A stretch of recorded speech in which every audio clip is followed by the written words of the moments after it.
Hello भाई, video को पूरा देख कर जाइएगा। अरे बेबी, कल ही हम लोग का शादी सेट हुआ, तुम मुझे इस पार पे क्यों लेके आई? अरे बेबी सरप्राइज है, करिएगा। चलो। बेटा मन में लड्डू फूटा। अरे बाप रे! अरे बेबी क्या सोच रहे हो, चलो ना। हाँ, अरे अरे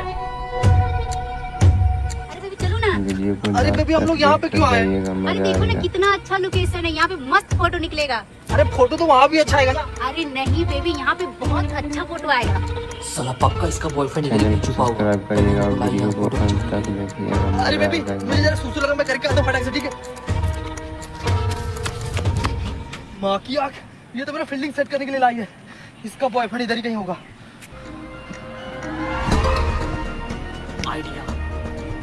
अरे बेबी, मेरा एक फोटो ले लो, ठीक है? मैं हाथ ऐसे रखूंगा तो पीछे से फोटो लेना, ठीक है? ऐसा ऐसा वीडियो देखने के लिए चैनल को सब्सक्राइब करिएगा और वीडियो को लाइक करिएगा, कमेंट करना ना भूलिएगा। लास्ट